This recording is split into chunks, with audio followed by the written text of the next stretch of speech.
Hletko, it's a pleasure to meet you. Great to see you, Sylvain. Thanks for coming by A Few Spirits tonight. Hope you enjoy what you see, and I really hope you enjoy what you taste. Yeah, no, we're a brand new distillery. We're getting our start. You know, we're so young that we don't even have brown whiskey on the market yet. We're getting there. That's exciting. But we're not there yet. We've got, yeah, we're having a lot of fun. People are getting really excited about it, and with reasons. With reasons. I mean, there's great things coming here for sure. So you broke into 100 years of prohibition in Evanston. So Yeah. Are you proud of that? I'm pretty proud of it. I mean, I think, you know, I think it kind of takes a little bit of will and determination to kind of go up against, you know, 150 years of prohibition in Evanston. You know, expert after expert has kind of come in and said these are really very good. So this is the Few White Whiskey. Thank you, Paul. Thank you, sir. I can't let you drink alone. Oh no. And it has some nice flavor there that you usually don't find. And you don't find in a white whiskey. No, there's a lot of, I get a lot of corn on the nose because, you know, corn is the predominant ingredient. But I also get a lot of like stone fruits kind of lurking in the background, a lot of cherry, maybe a little bit of herb. So what's the ABV on this one? 80. So 40 ABV, 80 proof. And what kind of water are you using? We're using Lake Michigan water, actually. We've filtered it and cleaned it up a little bit. We've kind of taken out some of the chlorine and the stuff that makes, you know, city water drinkable for people. But it's a very clean, very crisp water. Routinely wins the water award. Tell me about what's going in the composition in terms of grains in this whiskey. Sure. This whiskey is, it's effectively a bourbon mash bill, and it's about 70% corn, 20% wheat, 10% malted barley. We distill it to about 135 proof. It's obviously a very kind of luxurious spirit. You can feel how balanced it is.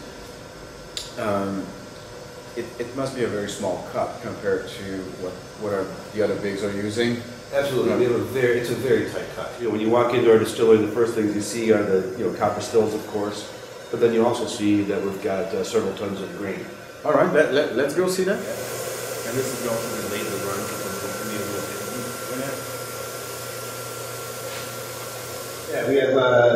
we have two pot stills. We have our gins, we have our whiskey still. We also have a second still which is solely dedicated just to gin. So these are not pot still, these are not column still, or what are they exactly? They're both hybrid stills. And Okay. so we've got a pot beneath, so it's a batch distillation rather than a continuous column.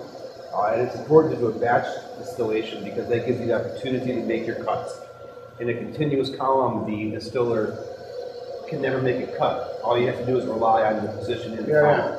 And the still never sets down.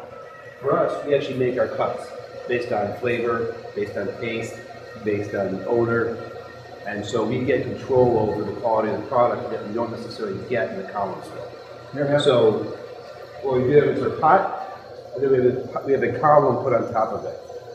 This particular still has 4 distillation plates. And what happens is that you charge the still with your distiller's wash.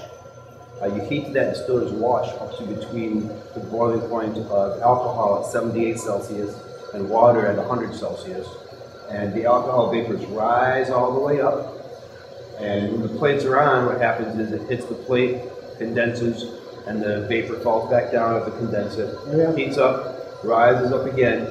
And so based on that, you end up with a more and more pure spirit of hired. I'm ready again. For more questions, so so something I'm really interested about is the source of your passion for distillation, and when did you fall into the world of whiskey? It's a savage tale, I figured to say, but I made beer at home for 20 years. Okay. And I've got a little family history with the alcohol business. Before World War II, my grandparents' family owned one of the major breweries in the Czech Republic. Right, so that was a source of inspiration. So it was a source of inspiration that, you know, after the war, my grandfather was the only survivor, and he spent his whole life trying to recover what the Nazis took from he and his family. He never did. Then when he died, I was looking for a way to kind of build on that family legacy and family history in a way to, you know, honor his memory as well as build something new that hadn't previously existed. Looked around, trying to figure out, well, if I make the beer, am I always going to be looking back over my shoulder and trying to exist in the, you know, Pilsner Urquell casts a pretty big shadow. They're kind of a big brewery these days. Yeah. And I didn't really want to start a business where I was always going to be looking over my shoulder and live in the past. So I didn't necessarily want to go into the beer business. It turns out that I like spirits quite a bit as well. And it seemed like moving the family business into the spirit side made a lot of sense. All right, I'll have to drink some more. Cheers.